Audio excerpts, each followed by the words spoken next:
Hello, Calc 1 people. Welcome to Chapter 4, Applications of Differentiation. Now that we're all through Chapter 3 and you're all really super awesome derivative takers, now we can apply those derivative templates that we're so good at taking. We're going to start with 4.1, maximum and minimum values. Often we use calculus to maximize and minimum function values. For example, let's suppose we had a model that represented the output of a factory producing some item. Well, we want to find out how we can maximize that output and perhaps minimize cost. So understanding maximum and minimums in calculus can be very important. So let's take a look at this function here. I just have a little random graph to find on the interval from A to B. I'm going to sort of give you the basic gist of what maximums and minimums are in their calculus definitions. So let's first take a look at these two tops of hills here. Anytime we have a graph and it reaches a peak at some point, either at the top of a nice smooth hill or maybe a point, like the upside down absolute value curve, we call these points local or relative max or mins, depending on the author. So local or relative maximum. So both of these points would be called a local or relative maximum point. Whereas if we have the bottom of a hill or the bottom of a point, we call these local or relative minimum points. So right there, and right there. They're called local or relative because this point, for example, it's a maximum, but it's not the highest value the function obtains. Likewise with this one, because that point actually goes higher than that one. So it's not the maximum function value, but in a small area around that input, it is the maximum. So it's called local because it's maximum in this little local area or relative to this area. So if we can sandwich both sides of the point and it reaches a high point in that little area, then it's called a local or relative maximum. So there, both of those, if I cover the graph a little bit to the left and the right, it's the high point on the curve. Likewise with the minimums. If I go a little bit to the left and the right of this point right here, the graph reaches a low point. So it's relative or local to this area. Likewise with here. All right, so if it's the bottom of a hill or the top of a hill or the bottom of a valley, it's a local or relative maximum or minimum. Now, if wherever the graph reaches its highest point, so the highest this goes is right here, this point is called the absolute maximum point. So it's literally how high it goes. Notice it's not a relative or local maximum. It's not a relative or local maximum at the end point because in order to be a relative or local maximum at an end point, we have to go on both sides and it has to reach the highest point on both sides. We don't know what's going on to the right of this point, so we can't formally call it a relative or a local maximum. So endpoints aren't relative or local maximum or minimums, but they can be extreme or absolute maximum points. So this graph has an absolute maximum right at the end point B. But now notice right here, this point, which happens to be a local minimum, is also the absolute minimum.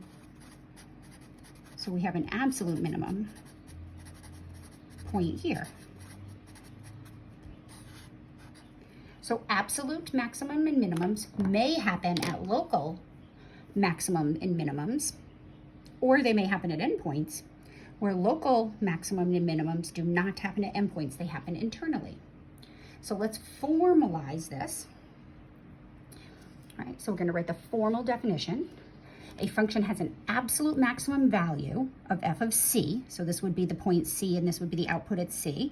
If for some c in the domain, if f of c is greater than or equal to f of x for all x in the domain. So the output at C is the highest output. That's formally the definition of an absolute maximum. Right, an absolute minimum at some point D if f of D is less than or equal to f of x for all x in the domain. So right here, this would be my point C, and the output is as high as it goes. This would be f of C, so that would be my absolute maximum. In the definition, this would be point D, and this would be f of D. So that would be that point, and this would be this point. All right, one thing to really keep in mind here is the word value. All right, so right here, the point is C, f of C. So this is the coordinate of the point, right here, where the value is just the output. So if the question asks for the maximum value, it's looking just for how high this curve goes. It's looking for the output or the y value. So this would be the point D, f of D. So this would be the coordinates of the point. And if it asked for the minimum value, you would just give the output. Anytime it asks for value, it's looking for the output. Absolute maximum and minimum values are also called global. Oops, let me put that so you can see it, probably would be better. Global maximum and minimum values. So absolute and global are interchangeable. All right, a function has a local minimum value at A. The value would be f of A if f of A is greater than or equal to f of x for all x near A. So it's a little bit different. It doesn't say for all x in the domain, as long as we're near that point A. And f of x has a local minimum value of f of b for some b in the domain if f of b is less than or equal to f of x for all x. Oh no, cross this off. All right, I'll fix that before I post it. For all x near b. All right, so let's look at that graphically. So here, this would be an example of an A, and that would be f of A. Right? Because as long as we stay just around that point A, it reaches a high point. Whoops, I'm coloring with my pen, right? But notice it's not the highest point, because the highest point this graph reaches is a little bit above f of A. So I can call this A1, and then here would be another local maximum. We'll call this A2, and then the function value would be f of A2. Local minimums would be the bottom of hills. Remember, local max and minimums don't happen at endpoints. So we'll call this point B1, and we'll call this a second local minimum, B2. So the minimum value here would be f of B1, and the minimum value here would be f of B2. So again, the coordinates, for example, of this point would B1, f of B1. This is the, if it asks for the minimum point, you would write both coordinates. If it asks for the value, it's looking for just the output, the y value.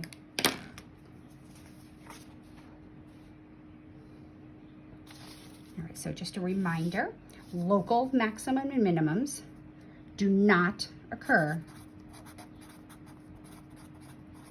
at endpoints of an interval.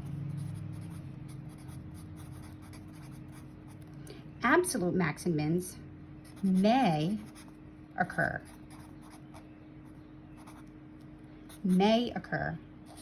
at the endpoint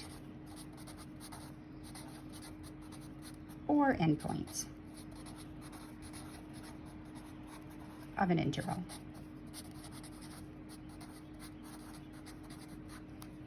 So if we go back here, this local minimum occurs within the domain, not at the endpoints, but the local maximum occurs at an endpoint. So, sorry, the absolute maximum occurs at an endpoint. The absolute minimum does not occur at an endpoint. Local max and mins never occur at endpoints. All right, a critical number. New definition. A critical number for a function f of x is a number c such that the derivative at c equals 0 or the derivative at c is undefined. Right, these numbers are going to be super important in helping us identify local maxes and mins. Take note that local maxes and mins always occur at critical numbers. The derivative, if you're standing right here, the slope is 0, the slope is 0, the slope is 0, the slope is 0. So there's no example of the derivative being undefined, but we'll get to that. So local maxes and mins always occur at a critical number. But be careful, not all critical numbers produce local maxes or mins. So just because something's a critical number does not mean it's a local max or min. Let's look at an example. Let's look at the function f of x equals 2x squared minus 3x plus 1. Let's find the critical numbers. And I put parentheses because there may be more than one, there may not be any. So to find the critical numbers, we take the derivative, 4x minus 3, and we set the derivative equal to 0. And we solve, and we get x is equal to 3/4. So therefore, the only critical number, we call it c, you can call it x though, c equals 3/4, is the only critical number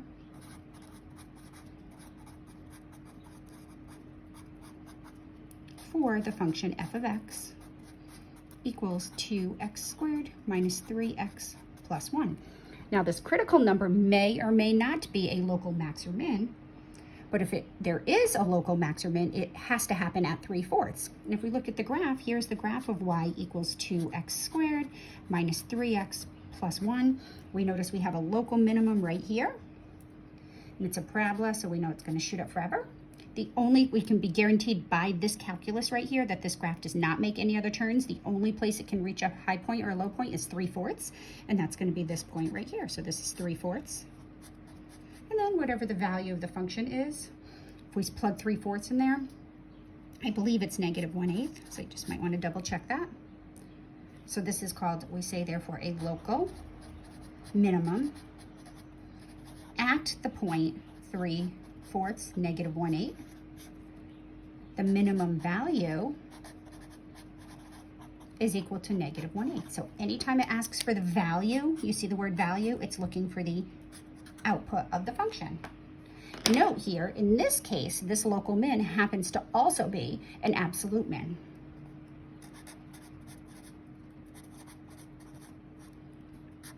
So 3/4 -1/8 is also an absolute min. Not all local maxes and mins are absolute maxes and mins, but this one is. We know that all parabolas have an either absolute max or a minimum point, and this one occurs at 3/4. All right, let's look at another pretty basic function, x cubed minus 5, and let's find the critical numbers.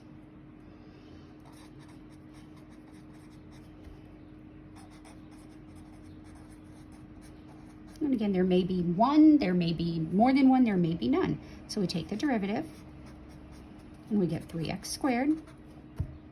Oops, I forgot to say this up there, but because the derivative of a quadratic function was a linear function in this example, note f prime is not undefined because it's just linear, which is defined everywhere. So in order to find critical numbers, you take the derivative and you look to see where the derivative is 0 and where it's undefined. Here the derivative is 0 at 3/4, but it's not undefined anywhere, so that piece of the definition does not give us any critical numbers. Same with this guy. 3x squared is never undefined, so we only have to solve 3x squared equals 0 to find the critical number. So x equals 0 is our critical number, so c equals 0 is our only critical number for the function g of x, which was x cubed minus 5. So if this graph has a local maximum and minimum, it will happen at x equals 0. So note here, let's just note, g prime is not undefined anywhere. So we're not going to get any critical numbers from that part of the definition. All right, so let's look at the graph of y equals x cubed minus 5. And right here at 0, we have a critical number. All right. So can we zoom in on that? All right, so if we zoom in on that, right there, the slope is 0, but it levels out for an instant in time and then goes right back up. So here, we have a critical number at 0, but no local max or min there.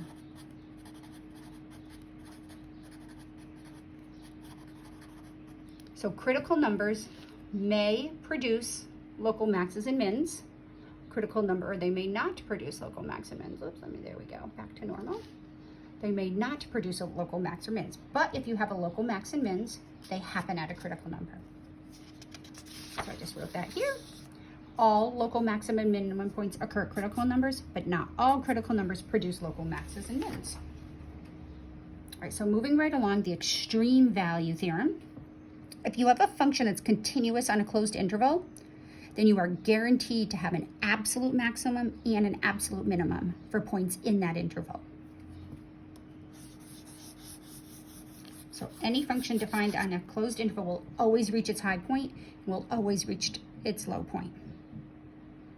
So we're going to use a process called the closed interval method for finding absolute extreme values of a function on a closed interval. Process by example. Let's find all extreme values for the function 2x squared minus 5x plus 6 on the interval from -1 to 4. So remember, absolute extreme values either happen at local maxes or mins, or they happen at the endpoints. So first thing we need to do is finding our critical numbers. Well, actually, the first thing we have to do is make sure that the function is continuous on the closed interval. Well, this is continuous, right? So f of x, so we know this will apply, is continuous on the interval from -1 to 4, since all polynomials are continuous everywhere.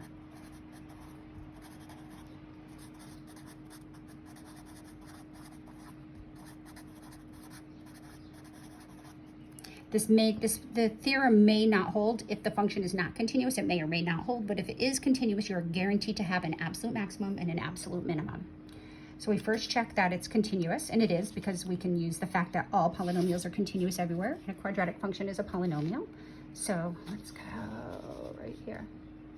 All right, so now we're going to do is step 1, to find the maximum minimum functions of a continuous interval on a closed interval, is to find all the critical numbers.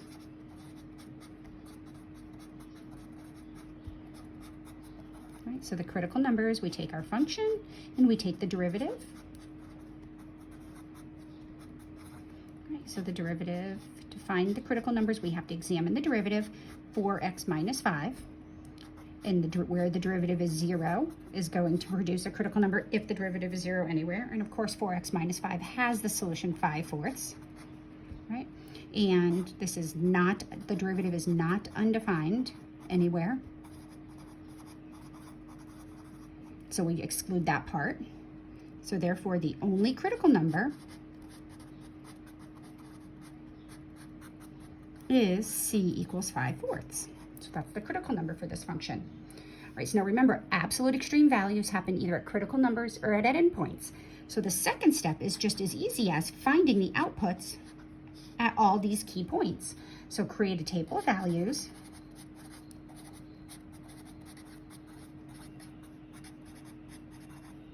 for which your inputs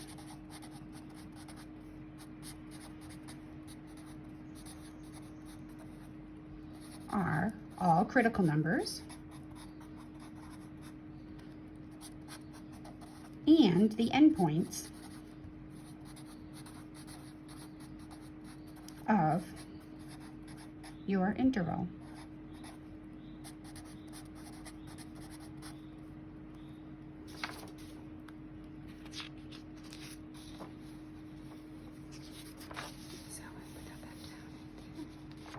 So now we're going to do a table of values. We're going to have x, we're going to have f of x. So my critical number is 5/4. My endpoints of my interval are -1 and 4. And then we're going to find the output at each of these points. So just keep in mind, f of x was the function 2x squared minus 5x plus 6.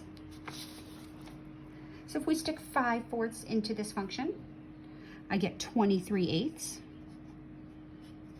right? Or approximately equal to, just we have some idea, 2.875. If I put -1 in, I got 13. If I put 4 in, I get 18. So now that we have our table of values, absolute maximum minimums either happen at a critical number or at the endpoints of the interval. So step 3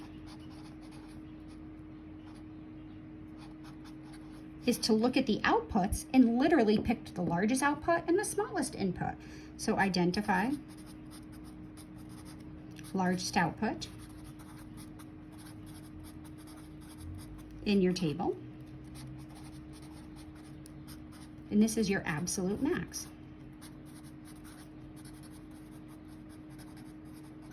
And then identify the smallest output in the table. And that's your absolute minimum. So the largest output is 18. So that's going to be my absolute maximum. The smallest output is 23/8. So that's going to be my absolute minimum.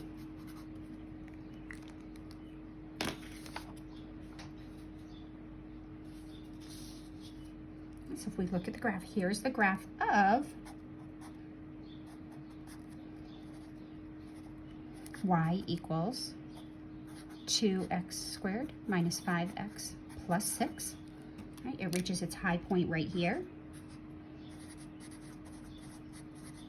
Absolute maximum value equals 18.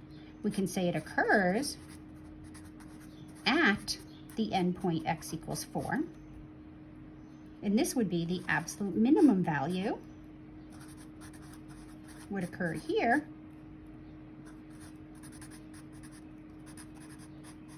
The absolute minimum value is 23/8. Now 23/8 is a nice finite decimal, 2.875. If it's not, like let's say it was 1/3, then the correct answer would be 1/3. We want exact value. So you may use decimal equivalents if they're exact, but you cannot round. And we say this occurs at x equals 5/4. So we have one extreme value at an endpoint, and we have one extreme value at the local minimum.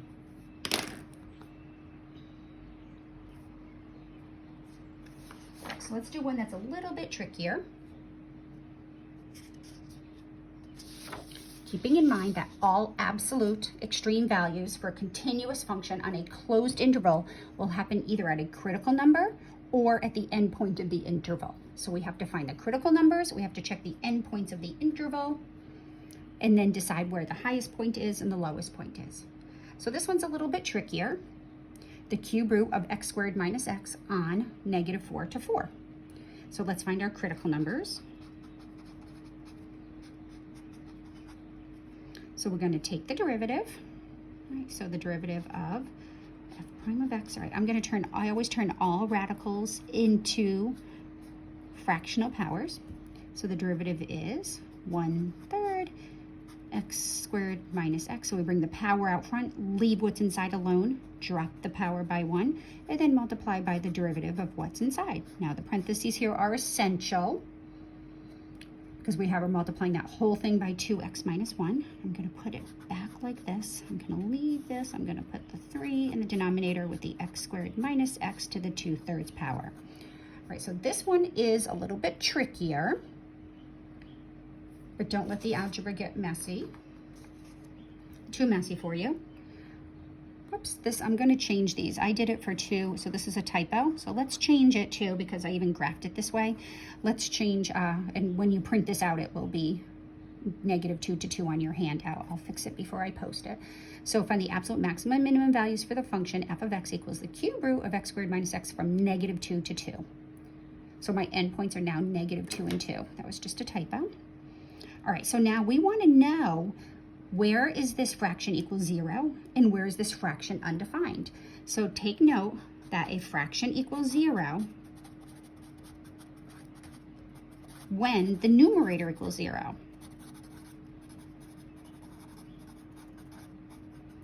All right, so let's set the numerator equal to 0. And we get x equals 1/2. So 1/2 gives us our first critical number. And a fraction is undefined when the denominator equals 0.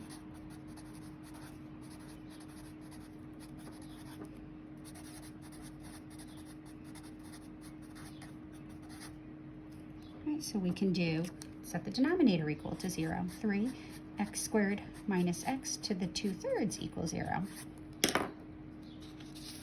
Now don't let this get you either, because we can divide the 3 out and we can get rid of the power. The only time something to a power equals 0 is if that something is equal to 0. So this really isn't all that hard of a problem to solve. So that we can divide the 3 out, and then algebraically we can raise both sides to the 3/2 power, and 0 to the 3/2 power is 0. Or we can just understand that anything to a power equals 0 if that anything equals 0. So now we're going to solve x squared minus x equals 0. And we factor x times x minus 1 equals 0. So we get x equals 0 and 1. All right, so now remember, we're only looking at this function from -2 to 2. So the only critical numbers we're interested in are the ones that are between -2 and 2. 1/2, 0, and 1 are all between -2 and 2. So we're going to count all of those. So therefore, my critical numbers for f of x equals the cube root of x squared minus x are x equals 1/2, 0, and 1. So now we're going to make a table of values. This time we have to check 5 outputs. We're going to look at the critical numbers, 1/2, 0, 1, and we're going to look at the endpoints, -2 and 2. So we want to see how this function behaves at each of these points. So we're going to stick in 1/2, and if you stick in 1/2, the exact value is the cube root of -1/4. We stick in 0, you can see that 0 squared minus 0, cube root of that would be 0. We stick in 1, we get 0. We stick in -2, we get 4 minus -2, which would be 4 plus 2, which would be the cube root of 6. And we stick in +2, we get 4 minus 2, which is 2, we get the cube root of 2. So those are the exact values. And of course, we're just going to need to sort of, if we want to approximate it, well, we know that this one's negative and that's the biggest positive one. So I'm going to leave them exact values. So this would be our absolute max. And the only negative output for this one would be our absolute minimum. So that's the lowest it goes. So let's look at a graph of this guy. The cube root of x squared minus x between -2 and 2 looks like this. So it reaches its high point right here at the point -2. So -2 cube root of 6 would be our absolute maximum point. And it reaches its lowest right here at the point 1/2, the cube root of -1/4. So therefore, f of x has an absolute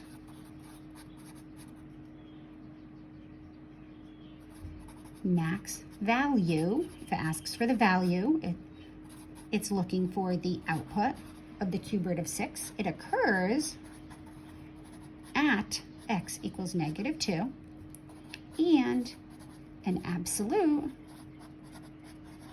minimum value of, well, the minimum value is the cube root of -1/4. And this occurs at the point x equals 1/2. So if it asks for the point, it wants both coordinates, the x and the y value. If it's asking for just the value, then you're just going to produce the output.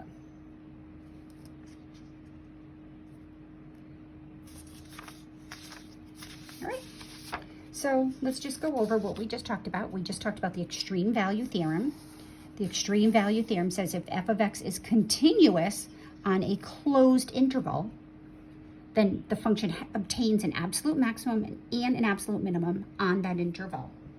Right? The hypotheses here are, which is really important to be able to take a theorem and pull the hypotheses out. There's 2 hypotheses. The first hypothesis is the function f of x is continuous.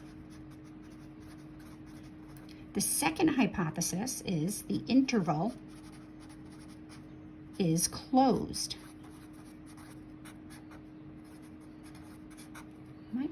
If both of these conditions hold, then this function's guaranteed to have an absolute maximum and an absolute minimum value on that closed interval. If either one or both of these conditions do not hold, then f of x may or may not have an absolute max or minimum on this interval. The extreme value theorem would not apply. So let's just look at a couple of examples here. Let's look at the function f of x. This is the function by parts. F of x equals x plus 1 for x between 1 and 2, and 4 minus x for x between 2 and 3. So from 1, this function is defined on the closed interval from 1 to 3. So f is defined on the closed interval from 1 to 3, but is not continuous on 1 to 3, right? We have this problem right here at 2. So there's a break in the graph, and we can see here, and this gets a little tricky, this function never reaches a highest value. What's going on right here? You might think the highest value is 3, but as we get infinitely close to 2, the limit is 3, but the actual function value at 3 is 2. So because of this open circle, f of x does not reach an absolute max on the interval from 1 to 3. Because no matter how close we get, infinitely close to 3, like if we look at the point 1.9999999, we're at 2.999999. We're right here. If we go 1.999 with a whole bunch of 9s, we're at 2 with a whole bunch of 9s. We never reach the value 3. So this function has no maximum value. All right, let's look at the function f of x equals 1 over x on the open interval from 1 to 4. Well, on the open interval from 1 to 4, f of x is continuous on 0 to 4, but also does not reach a maximum value on 0 to 4. Because as we get infinitely close to 0, this shoots up to infinity. So the closer we get to 0, the higher the output gets. It never reaches a high value. So if either one or both of these conditions do not hold, then this function is not guaranteed to reach an absolute maximum or minimum. All right, kids, have a great day. Talk to you in 4.2.